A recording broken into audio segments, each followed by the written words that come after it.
आप सभी का स्वागत है विपिन एजुकेशनल में। आज हम पुराने प्रश्न पत्रों की सीरीज में हायर सेकेंडरी मुख्य परीक्षा वर्ष 2023 का 12वीं कक्षा विषय हिंदी का प्रश्न पत्र देखेंगे। चलिए आगे की ओर बढ़ते हैं।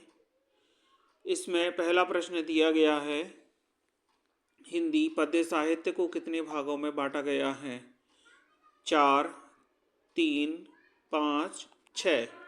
तो हिंदी पद्य साहित्य को यहाँ 4 भागों में बांटते हैं। वीर गाथा काल, भक्ति काल, रीति काल और आधुनिक काल। घुटनों में अगला प्रश्न है, घुटनों में लेकर माँ बच्चों को क्या करती है? नहलाती है, बालों में कंघी करती है, प्यार से देखती है, कपड़े पहनाती है। तो यहाँ इसका आंसर हो जाएगा कपड़े पहनाती है। अगला प्रश्न है, किसकी गर्मी बाजार से अधिक सामान खरीदने पर विवश करती है? मौसम की, दिमाग की, शरीर की या पैसे की? तो यहाँ ऑब्वियसली है कि पैसे की जब गर्मी होगी तो ही हम ज़्यादा सामान खरीद पाएंगे। अगला प्रश्न है, लेखक नंद यादव अपनी माँ को लेकर कहाँ गया? दत्ताजी राव के यहाँ, रणनवरे मास्टर के यहाँ, वामन पंडित के यहाँ या कक्षा अध्यापक के यहाँ? तो आनंद यादव अपने पढ़ने की अर्जी लेकर के अपनी माँ को उसने समझाया और किसके पास चला गया? दत्ताजी राव के यहाँ। अगला प्रश्न है, निम्नलिखित में से विज्ञान संबंधी तकनीकी शब्द है? पर्यवेक्षक, अनुबंध, तदर्थ या नाभिक? तो यह आंसर है नाभिक। जहाँ शब्द से काव्य की शोभा बढ़ती है वहाँ अलंकार होता है उभयालंकार, अर्थालंकार, शब्दालंकार या शोभा अलंकार। तो कहाँ बढ़ानी है शोभा? शब्द से काव्य की। तो इसलिए आंसर क्या हो जाएगा? शब्दा अलंकार। अगले प्रश्न की ओर बढ़ते हैं। प्रश्न क्रमांक 2, रिक्त स्थानों की पूर्ति करना है। खेत की तुलना की गई है किससे? कागज के पन्ने से। यशोधर बाबू ने दफ्तर से लौटते हुए रोज जाने की रीति अपनाई। कहाँ? साईं मंदिर, बिरला मंदिर या सोमनाथ? तो आंसर है बिरला मंदिर। जिस वाक्य में एक उद्देश्य और एक विधेय होता है उसे कहते हैं सरल, मिश्र या संयुक्त वाक्य? तो यहाँ आंसर हो जाएगा सरल वाक्य। जिन छंदों में मात्राएं गिनी जाती हैं, तो ये जो छंद और काव्य से संबंधित प्रश्न है वो डायरेक्ट ऐसे ही पूछ रहे। देखो, मात्राएं गिनी जाती है तो यहाँ छंद का नाम क्या होगा? मात्रिक। संवाद लिखते समय गायब हो जाता है कौन? लेखक। संवाद लिखते समय कौन गायब हो जाता है? लेखक। लुट्टन के माता पिता उसे मैं ही अनाथ बनाकर छोड़कर चले गए। कितनी वर्ष की उम्र में? 9 वर्ष की उम्र में। रीति काल में वीर रस के कवि हुए हैं कौन? भूषण। अगला प्रश्न है, सही जोड़ी बनाइए। हिंदी साहित्य का स्वर्ण युग। हिंदी साहित्य का स्वर्ण युग क्या है? भक्ति काल है।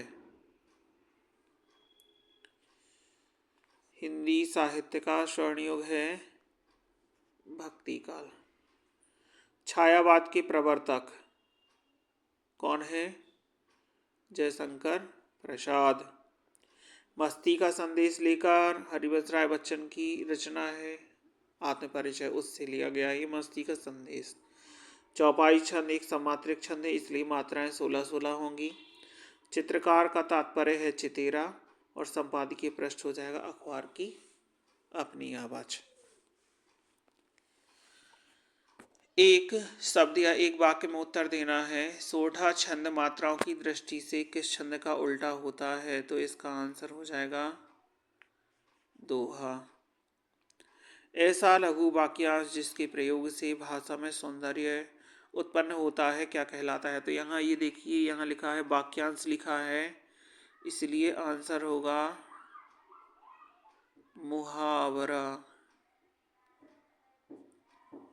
ठीक है, अगर वाक्य लिखा होता तब हम लिखते हैं आंसर लोकोक्ति, अदरवाइज अगर वाक्यांश लिखा है तो आंसर आप लिखेंगे मुहावरा। अगला प्रश्न है, रेडियो नाटक में पात्रों की पहचान किसके माध्यम से होती है? तो ये पहले भी बताया जा चुका है एक बार कि रेडियो नाटक में दृश्य नहीं दिखाई देते। हम पात्रों की पहचान किस तरीके से कर सकते हैं? एक तो दूसरा है संवाद, एक ही तरीका है संवाद या फिर ध्वनि। तो यहाँ तीसरा प्रश्न का उत्तर क्या होगा? संवाद या ध्वनि के माध्यम से पात्रों की पहचान की जा सकती है। किसमें? रेडियो नाटक में। और रेडियो नाटक की अवधि, ये भी बहुत क्वेश्चन पूछता है, रेडियो नाटक की अवधि कितनी होती है? 15 से 30 मिनट। सिंधु घाटी सभ्यता में कौन कौन से फल उगाए जाते थे? तो सिंधु घाटी सभ्यता में उगाए जाते थे अंगूर और खजूर। अंगूर और खजूर। चंद्रगुप्त किसकी नाट्य रचना है? सॉरी, एक क्वेश्चन छूट गया है। किसकी आवाज मृत गांव में संजीवनी शक्ति भरती है? तो यह है पहलवान की ढोलक। या इसका आंसर आप अगर ढोलक बस लिखते हैं तो भी चलेगा।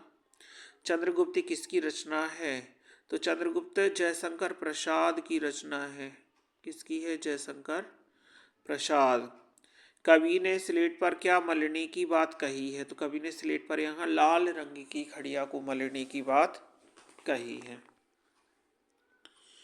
अगले प्रश्न की ओर चलते हैं। अगला प्रश्न है, सत्य और असत्य कथन को इंगित करना है। शोषकों के प्रति घृणा और शोषितों के प्रति करुणा, यही प्रगतिवाद है। कथन सत्य है। ये एक विशेषता भी है कि प्रगतिवाद में शोषक और शोषितों की चर्चाएं हुई है, जिसमें शोषकों के प्रति घृणा व्यक्त की गई है और शोषितों के प्रति करुणा का भाव रखा गया है। कवि ने हार कर बात को कील की तरह ठोक दिया, तो ये भी कथन अकॉर्डिंग टू पार्ट सही है। शेर के बच्चे का नाम लुट्टन पहलवान था, ये गलत है। शेर के बच्चे का नाम चांद सिंह था। कवि मास्टर सौदलगीकर मास्टर कविता बहुत ही अच्छे ढंग से पढ़ाते थे, तो ये कथन सत्य है। मराठी भाषा की कविताएं सौदलगीकर मास्टर बहुत अच्छे ढंग से पढ़ाते थे। राष्ट्रभाषा के लिए संपर्क भाषा शब्द का प्रयोग किया जाता है। कथन बिल्कुल सत्य है। और ये राष्ट्रभाषा की विशेषता भी हो सकती है कि इसे संपर्क भाषा की भी कहा जा सकता है।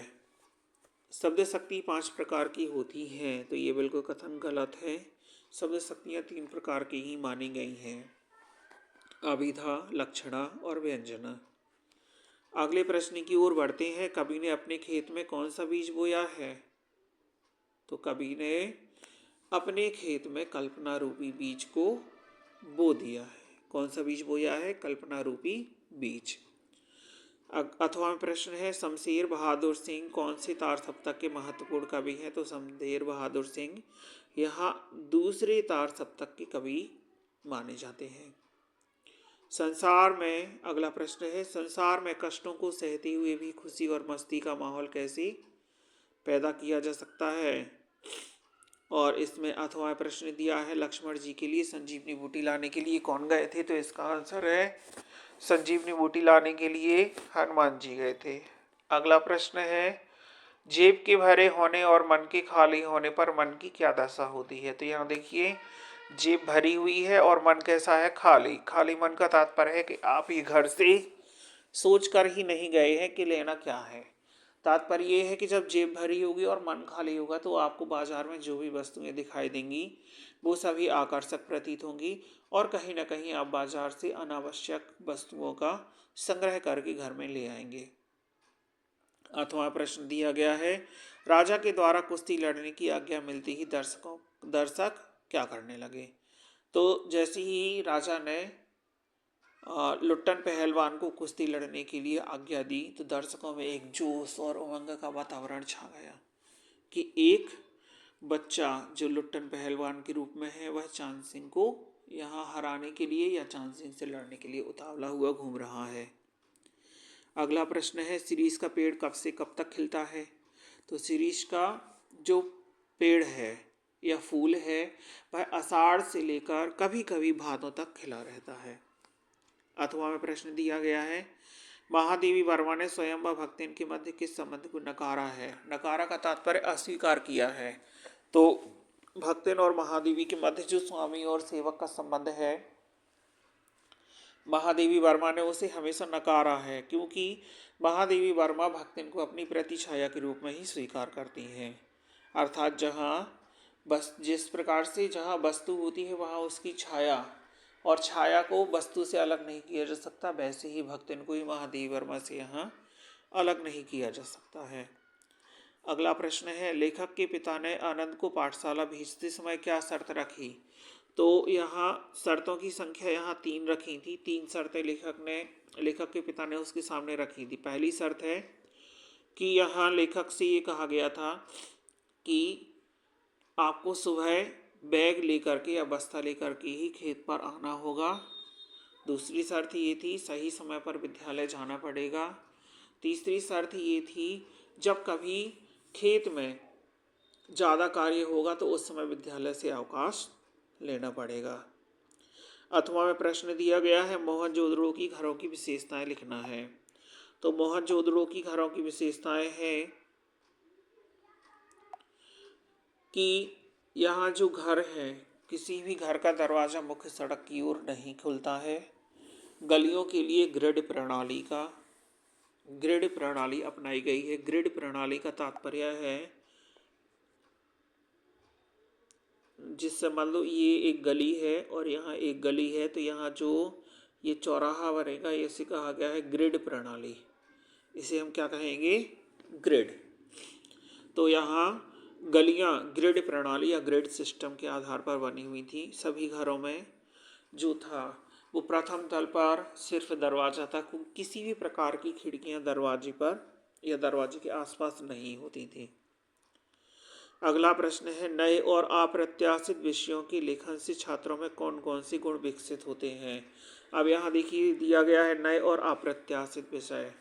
तो नए और अप्रत्याशित विषयों के लेखन से विद्यार्थियों में नवीन जानकारियों के सृजन, नई जानकारियों को प्राप्त करने और उनसे कुछ सीखने के जो गुण हैं वह विकसित होते हैं। अगला प्रश्न है, फिल्म और रंगमंच पर दृश्यों को किसकी सहायता से प्रभावशील बनाया जाता है?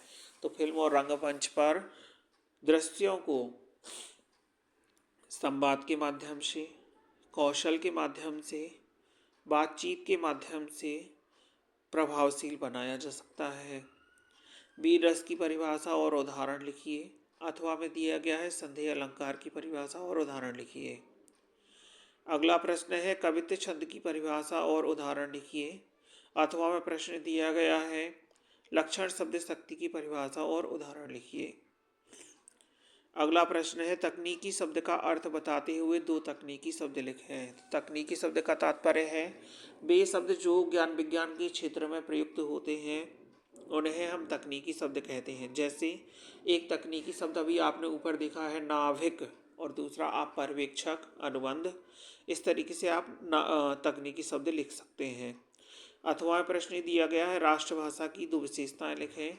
जैसा कि हमने ऊपर देखा है, एक लिखा है राष्ट्रभाषा को संपर्क भाषा भी कहते हैं, अर्थात यह पूरे राष्ट्र के लिए संपर्क भाषा के रूप में कार्य करती है।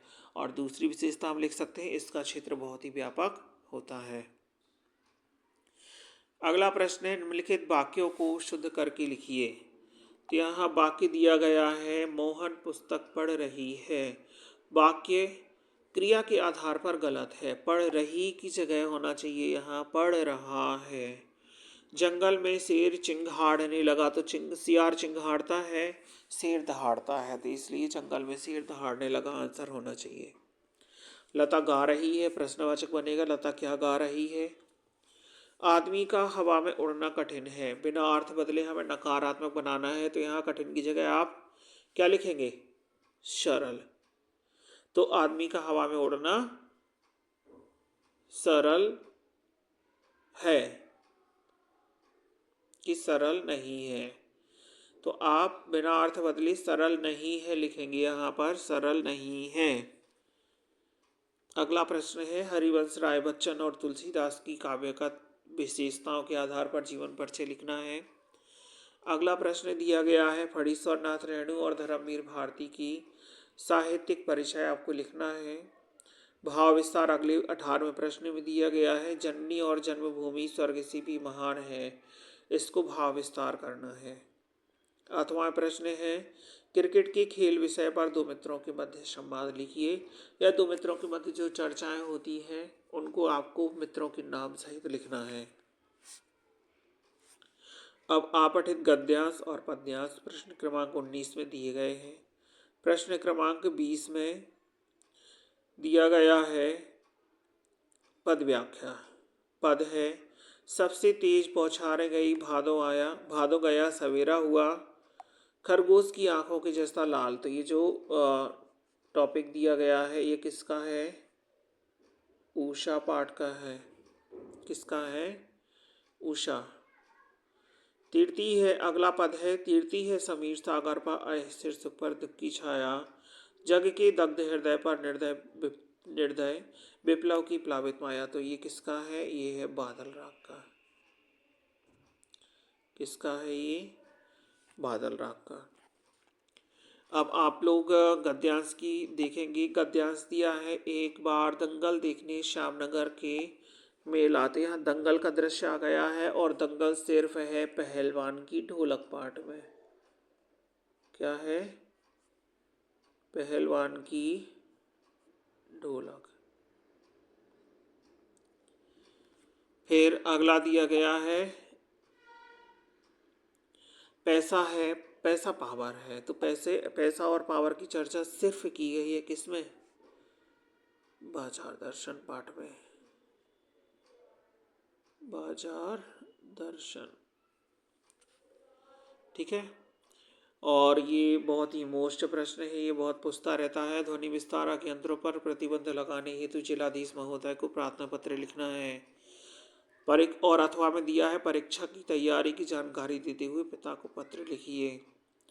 और अगला प्रश्न है, किसी एक विषय पर निबंध लिखना है। पर्यावरण की सुरक्षा, वृक्षों की उपयोगिता, विद्यार्थी और अनुशासन, राष्ट्रीय एकता और अखंडता, इंटरनेट का दैनिक जीवन में अनुप्रयोग। तो आज आपने 2023 का हिंदी प्रश्न पत्र देखा है। कल के वीडियो में आप 2024 का प्रश्न पत्र देखेंगे। और चैनल के कम्युनिटी सेक्शन में जाकर के आप MCQ प्रश्नों का अभ्यास कर सकते हैं। धन्यवाद।